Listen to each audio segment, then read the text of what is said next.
अस्सलाम वालेकुम students, welcome to Imar learning. Students, आज का जो टॉपिक है वो है करैक्टरिस्टिक्स ऑफ फंजाई के बारे में कि फंजाई के अंदर कौन कौन से करैक्टर्स होते हैं, इसको हम डिस्कस करने जा रहे हैं। सबसे फर्स्ट ऑफ ऑल हम देखते हैं फंजाई में फर्स्ट करैक्टर क्या है, हाइफी।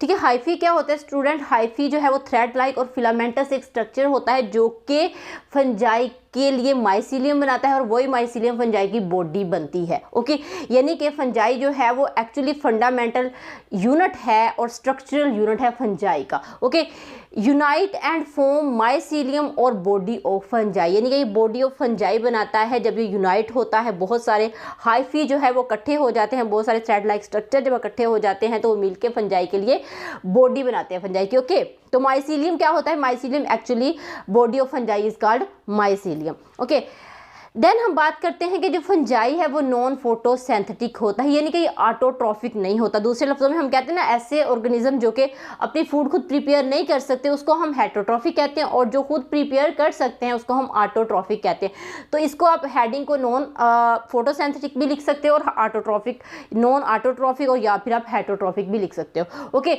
सो ये क्यों नॉन फोटोसिंथेटिक होता है? Because they lack of chlorophyll, इसके पास कोई क्लोरोफिल नहीं होता जो कि लाइट को कैप्चर करेगा और फिर उस लाइट को कन्वर्ट करेगा केमिकल एनर्जी के अंदर। ओके, सो ये बेसिकली डिपेंड करता है अपनी फूड के लिए अदर लिविंग ऑर्गेनिजम्स पे।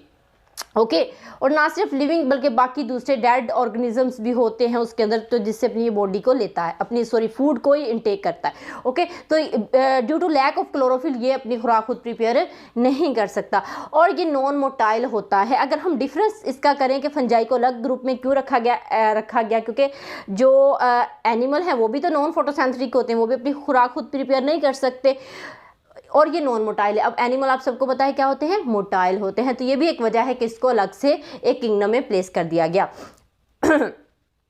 नेक्स्ट है पैथोजन्स। ये पैथोजन की तरह भी बिहेव करता है। पैथोजन हम किसको कहते हैं? जो कि डिजीज कॉजिंग होते हैं, ऐसे ऑर्गेनिज्म जो किसी दूसरे ऑर्गेनिज्म के अंदर डिजीज कॉज करने की वजह बनते हैं। ये ह्यूमन बीइंग में भी डिजीज कॉज करते हैं, क्रॉप्स में एंड एनिमल्स में भी बहुत सारी डिजीज जो है वो कॉज करते हैं। ओके, नेक्स्ट है मॉइस्चर लविंग। ये मॉइस्चर लविंग होते हैं, जहाँ पे मॉइस्चर होता है वहाँ पे ये रहना पसंद करते हैं। And they are moisture and dark loving, थोड़ा सा वहाँ पे डार्क भी हो यानी कि रोशनी ना हो तब भी ये वहाँ पे भी रहना पसंद करते हैं। ओके, सो अगर न्यूट्रिशन की हम बात करें, मोड ऑफ न्यूट्रिशन की, ये अपनी न्यूट्रिशन कैसे हासिल करते हैं, तो ये जो फंजाई होता है ये पैरासाइटिक बिहेव करता है, सैप्रोफाइटिक होता है एंड सिम्बायोटिक होता है।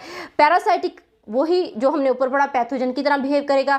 देन सैप्रोफाइटिक है। सैप्रोफाइटिक हम ऐसे ऑर्गेनिजम्स को बोलते हैं जो कि अपनी खुराक के लिए डेड ऑर्गेनिज्म को सिलेक्ट करता है, डेड ऑर्गेनिक मैटर से अपनी खुराक लेता है, या फिर हम कहते हैं सिंपल लफ्ज़ों में मुर्दा जानदारों से खुराक लेने वाले जो जानदार होते हैं उनको हम सैप्रोफाइटिक बोलते हैं। एंड सिम्बायोटिक, सिम्बायोटिक हम बोलते हैं रिलेशनशिप में रहने वाले, जैसे लाइकन। ठीक है, फॉर एग्जाम्पल आप यहाँ पे एग्जाम्पल दे सकते हो लाइकन की। ओके, लाइकन आपको पता है सिम्बायोटिक एसोसिएशन है बिटवीन एल्गी एंड फंजाई का, तो ये इस तरह से डिफरेंट एसोसिएशन में रहने के बाद भी अपनी फूड को जो है वो हासिल करते हैं, इसमें लाइकन आ जाता है। ओके, एंड नॉन डाइजेशन, अब इसके अंदर डाइजेशन नहीं होती। फंजाई के अंदर कोई ऐसा सिस्टम नहीं है जो कि अपनी फूड को डाइजेस्ट कर सकता है जैसे एनिमल्स के अंदर डाइजेस्टिव सिस्टम पूरा लगा हुआ है, यहाँ पे कोई डाइजेस्टिव सिस्टम नहीं है, तो digestion not take place inside the body, इसकी बॉडी के अंदर डाइजेशन नहीं होती, तो ये डाइजेस्टेबल फूड जो है वो इनटेक करते हैं, इनके डाइजेस्ट हुई जिसके अंदर डाइजेशन करनी नहीं पड़ती और वही फूड ये इनटेक करते हैं। ओके, एंड रिजर्व फूड की अगर हम बात करें तो इनके अंदर रिजर्व फूड जो है वो ग्लाइकोजन प्रेजेंट होता है, जैसे फॉर एग्जांपल एनिमल्स के अंदर भी ग्लाइकोजन प्रेजेंट होता है। ओके, एंड डिकम्पोजर्स, ये डिकम्पोजर्स होते हैं, जैसे मैंने यहाँ पे बताया आपको कि ये सैप्रोफाइटिक होते हैं, तो सैप्रोफाइटिक को सिंपल लफ्ज़ों में हम डिकम्पोजर्स भी बोलते हैं। इनके डिकम्पोजर्स लाइक बैक्टीरिया, जैसे बैक्टीरिया होते हैं वो क्या करते हैं, मुर्दा जानदारों को खाते हैं और साथ उसकी बॉडी को डिकम्पोज कर देते हैं। डिकम्पोज बेसिकली क्या होता है कि जो कम्प्लेक्स मटेरियल होता है उसको सिंपल मटेरियल में कन्वर्ट कर देना, जो कम्प्लेक्स ऑर्गेनिक मैटर होता है उसको कन्वर्ट करना सिंपल ऑर्गेनिक मैटर के अंदर, तो ये फंजाई बैक्टीरिया के साथ मिलकर सबसे बड़े डिकम्पोजर्स की तरह बिहेव करते हैं। ओके, नेक्स्ट हम बात करते हैं इसके नेक्स्ट फैक्टर में, जिसमें आ जाता है जी काइटन। अब जो फंजाई है cell wall is made up of chitin, इसकी जो सेल वाल है वो काइटन से मिलके बनी होती है। आप ये जो हेडिंग है इसके अंदर भी मर्ज कर सकते हैं, मैंने इसको अलग से बना दिया है। अब आप देखेंगे जो प्लांट की सेल वॉल होती है स्टूडेंट्स, आप सबको पता है किससे मिलके बनी होती है, सेलुलोज से मिलके बनी होती है। ओके, और एनिमल्स में सेल वॉल प्रेजेंट नहीं होती। सो लेकिन एनिमल में सेल वॉल प्रेजेंट नहीं होती बट काइटन प्रेजेंट होती है। वो कैसे, मैं आपको यहाँ पे बताती हूँ इस हेडिंग के अंदर कि एक्सोस्केलेटन। एक्सोस्केलेटन हम क्या कहते हैं, जो आउटर स्केलेटन होता है। कुछ जानदार ऐसे होते हैं जिनमें स्केलेटन प्रेजेंट होता है, ओके, यानी कि उसकी स्किन के ऊपर उसको प्रोटेक्ट करने के लिए। Lack of cellulose and presence of chitin show resemblance of animals specially arthropods. अब जो आर्थ्रोपोड्स है एक्सोस्केलेटन ऑफ काइटन, उसका जो एक्सोस्केलेटन होता है स्टूडेंट्स वो काइटन से मिलके बनता है, ओके। इस तरह हम कहते हैं कि ये एनिमल की तरह बिहेव करता है बट फिर भी एनिमल नहीं है, ओके। अब हम बात करते हैं इसके स्पोर्स की। ये डिफरेंट काइंड ऑफ स्पोर्स को प्रोड्यूस करता है। स्पोर्स की बात हम तब करते हैं जब हम इसकी रिप्रोडक्शन की बात करते हैं। तो स्पोर्स से बात करने से पहले मैं इसकी रिप्रोडक्शन भी बात कर लेती हूँ, ओके। तो रिप्रोडक्शन क्या होता है स्टूडेंट्स, आप सबको इसकी डिफाइन का पता होगा, तो आप मुझे कमेंट सेक्शन में जरूर बताइएगा कि व्हाट इज रिप्रोडक्शन, ओके। तो रिप्रोडक्शन की 2 टाइप्स आ जाती हैं हमारे पास, asexual and sexual reproduction. Sexual reproduction, asexual reproduction में क्या होता है कि सिर्फ एक सिंगल पेरेंट इन्वॉल्व होता है और अपने जैसे लिविंग ऑर्गेनिज्म को प्रोड्यूस कर देता है। और जो सेक्सुअल रिप्रोडक्शन होता है इसमें यूनाइट ऑफ जो है वो गैमीट्स होता है या फ्यूजन ऑफ गैमीट्स होता है, 2 पेरेंट्स इन्वॉल्व होते हैं और ऐसी रिप्रोडक्शन को हम क्या कहते हैं, सेक्सुअल रिप्रोडक्शन कहते हैं, ओके, जिसमें एक मेल एक फीमेल की तरह बिहेव करता है।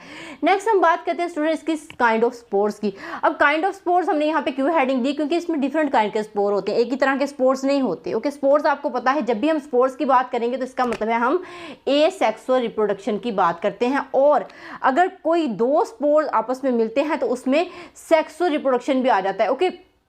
तो ये दोनों रिप्रोडक्शन जो है वो इसमें स्पोर्स में आ जाती हैं, क्योंकि ये एनिमल नहीं होते, इनके 2 animal close to each other आएंगे तो फिर वो जो है वो अपने गमीटो को फ्यूज़ करवाएंगे। तो यहाँ पे ऐसा स्टूडेंट्स नहीं होता, ओके।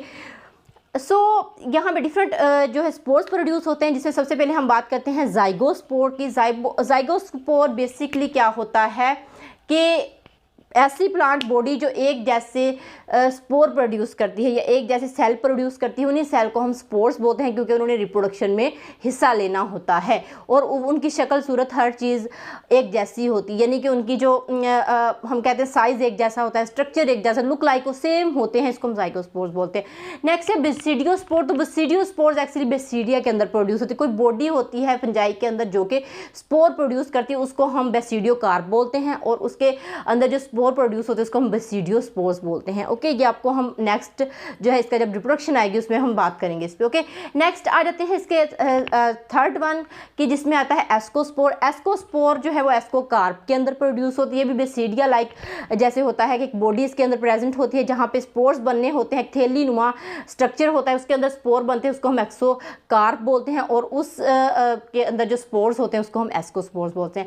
नेक्स्ट है कोनिडिया। तो कोनिडिया भी एक इसका कैरेक्टरिस्टिक्स एक डंडी सी इसके ऊपर होती है, जैसे लाइक इस, ठीक है, एक स्टॉक होती है, तो उस स्टॉक के ऊपर जो है वो स्पोर्स प्रोड्यूस होते हैं और उस स्पोर्स को हम क्या बोलते हैं, कोनिडिया बोलते हैं, ओके। तो इस तरह जो है वो डिफरेंट काइंड ऑफ ये स्पोर प्रोड्यूस करते हैं। नेक्स्ट इसकी डायग्राम भी आपको मिलेगी, मैं इसको जब हम इसके रिप्रोडक्शन पे बात करेंगे जो है वो डिटेल के साथ, तो तब हम इस सारे स्पोर्स पे अलग अलग बात करेंगे, ठीक है। तो यहाँ पे जस्ट आपने कैरेक्टर्स लिखना है, इस पर लंबी चौड़ी बात नहीं हम कर रहे, ओके। सो स्टूडेंट, ये था हमारे पास आज का सिंपल सा लेक्चर जो है कैरेक्टरिस्टिक्स ऑफ फंजाई के बारे में। ये आपको जो है वो पूछा जा सकता है, इसको ध्यान से याद कीजिए, क्योंकि ये जो चैप्टर है फंजाई का बेसिकली बहुत इंपॉर्टेंट है, लॉन्ग क्वेश्चन में पूछा जाने वाला ये जो है वो चैप्टर होता है, जिसमें से जो एग्जामिनर है वो लॉन्ग क्वेश्चन ज़रूर उठाता है, ओके। तो इस तरह आप जिसमें से लॉन्ग आना होता है तो ये तो पक्की बात है, शॉर्ट तो आना ही आना है, MCQs तो आना ही आना है, तो हर चीज़ को जो है वो बहुत ध्यान से याद कीजिएगा, क्योंकि ये चैप्टर बहुत इंपॉर्टेंट है, long wise short wise, okay.